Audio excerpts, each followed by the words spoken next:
see so much tears flowing down from their eyes.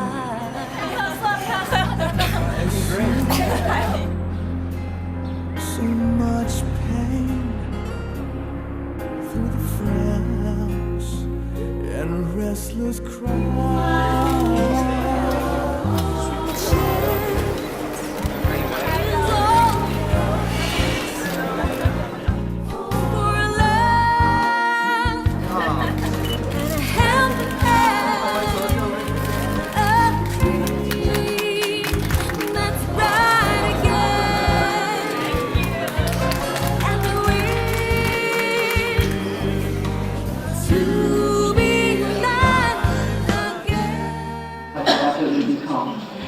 So it was indeed a dream come true for our team in Penang, because at that time we had already been doing mobile food distribution for more than a year.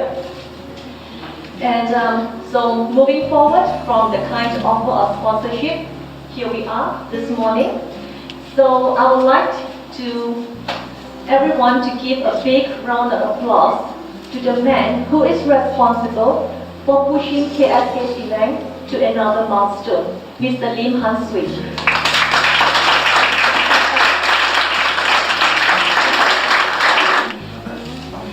I would also like to thank our contractor, Mr. CK.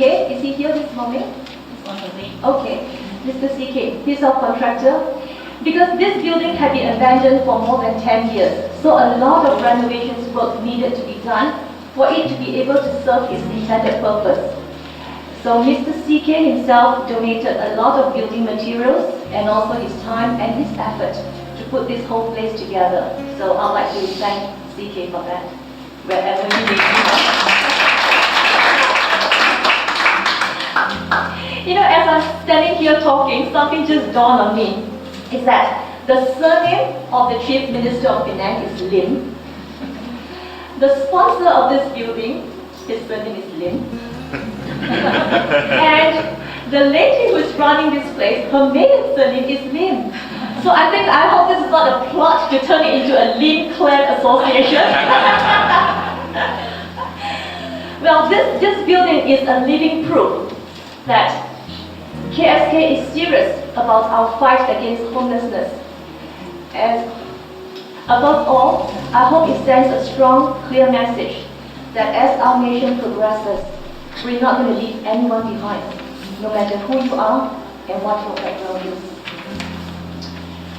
As with any charity work, none can be accomplished without the support of volunteers and also sponsors.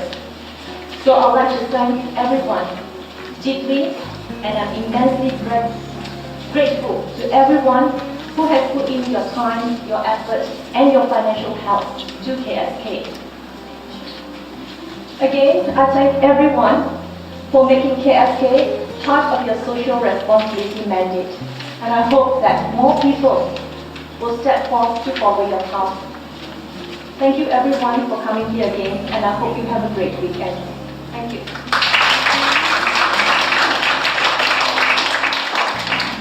And now I would like to call upon our guest of honor, Yang Amat Berhormat Chief Minister, Mr. Lim Guan Eng, to say a few words. Berbagai Datuk Terdakwa Patron of Kechara Soup Kitchen, and berbagai Datuk Kong, President of Kechara Soup Kitchen, Datuk distinguished guests, sponsors and volunteers of Kechara Soup Kitchen, and very good morning to everyone. Now, as Dr. Kong has mentioned, this is the second time we do the Kechara Soup Kitchen, and I was introduced to the Kechara Soup Kitchen by a friend of mine from Chan, that is BK Chen, and he asked me if it's possible that I can try to make it for this function. So I've done 2 in a row. Thank you.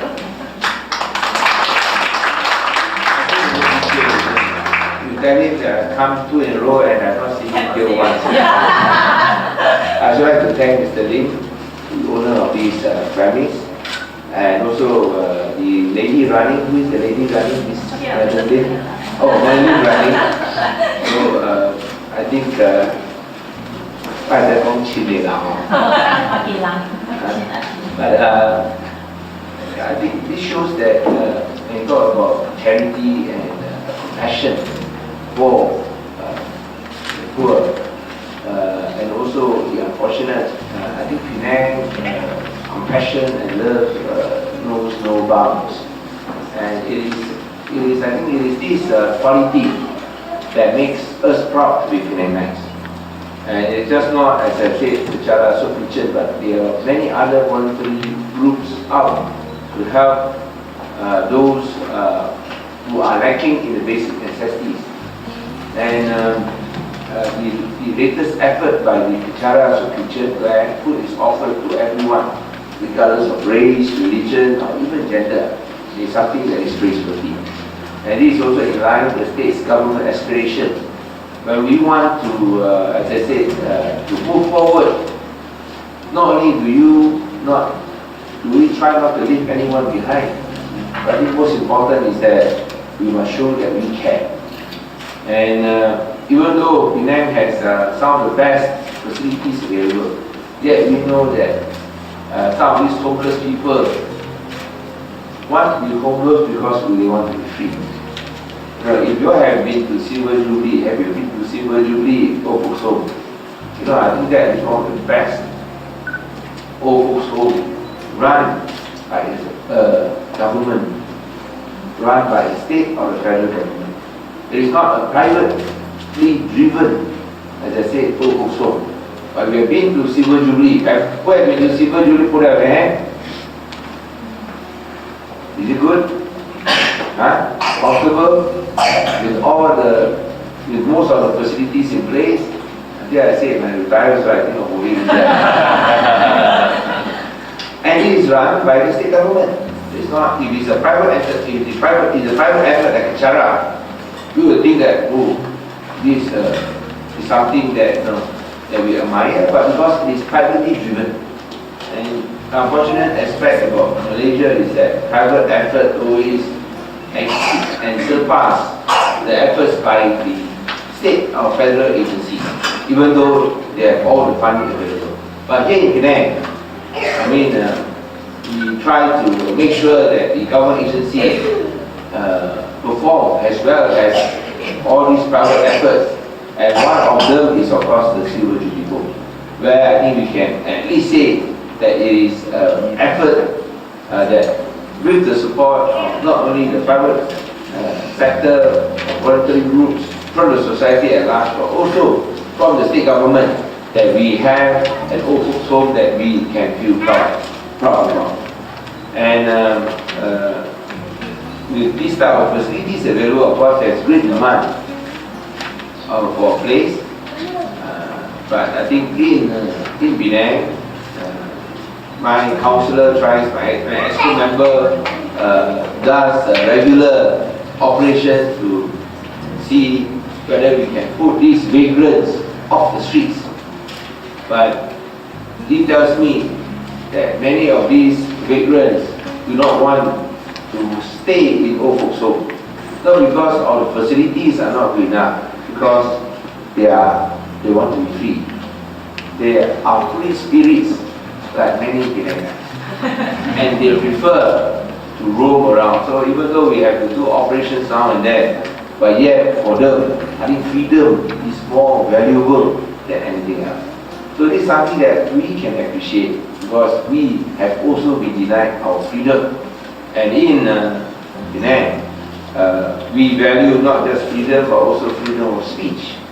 That's why Penang is the first state in Malaysia where we have the Speaker Square in the Esplanade. I think you know the Speaker Square there, where you can say what you like, you can whack wherever you want, including me. And I think we have been having that Speaker's Corner or Speaker Square for the last 1 year.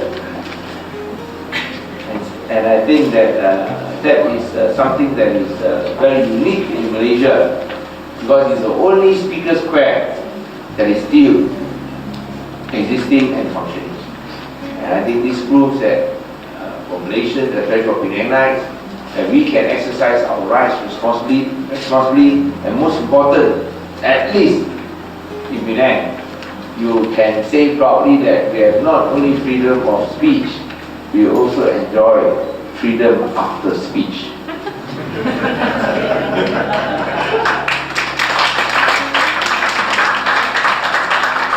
I've got a standard text here about this KSK. But I think I'm nothing more. I think I'll probably leave it to Dr. Ruby Kong and Ms. Patsy Gui to tell you about the Kechara Soup Kitchen, what they've been doing. They serve 250 hungry stomachs every week, and I think this is a creditable effort to take care of the urban poor. And even though this KSK gets its inspiration from Tsem Rinpoche, the spiritual guide who is a Tibetan Buddhist Lama, I think. Actually, they say that you shouldn't be called Lama. Lama are the lower grades. Rinpoche are the teachers. So, but he hates the Lamas from Tibet. As I said, it is an effort that is worth supporting, because not only do you feed hunger, you feed hope, but also, I think, show to all those homeless that there are still people out there who care. And sometimes that gesture is more important than the food you serve them, to show that you care. You know, the world can be very cruel. The world can be very cruel. The world can be very dark. And when someone shows that they care, it's like shining a light. And that's why for all of you here who are involved in this effort, I'd like to say congratulations for shining a light. No matter how tiny, at least there's a light. I think it is this light that Penang marches forward.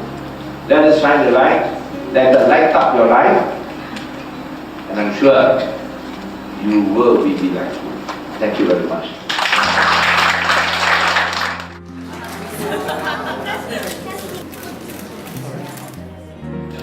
Any other questions? And then by 10:30, we'll load all the food for distribution into the car, and then we'll go out to the streets to give to the homeless. We will normally go around those places at inner city of Georgetown. And every Tuesday, Wednesday, and Friday from 6 o'clock, we will open our doors here, whereby the homeless and urban poor will come in to take the food, either to eat here inside, whereby we place tables and chairs for them to sit down for the dinner, and also if they prefer to take out to eat. And the volunteers will normally come in like half an hour earlier to help to get the food all ready, so that by 6 o'clock we can open the doors for them to come in. Initially, when we started Kechara Soup Kitchen in Penang, we went out to the streets to give to them. And just recently, in middle of April, when we have this building, we'll come in here. And when we started giving out food over here, we started with about 5 packets only, because they were not aware of the taste, and also, some of them they cannot make it at that time. But through word of mouth, as of last week, we are distributing about 55 packets. And I think most probably will be increasing the food distribution to 70 packets in-house, and for every Monday night we are distributing 100 packets. But the basic that we give out will always be just a packet of warm food and mineral water and biscuits for life.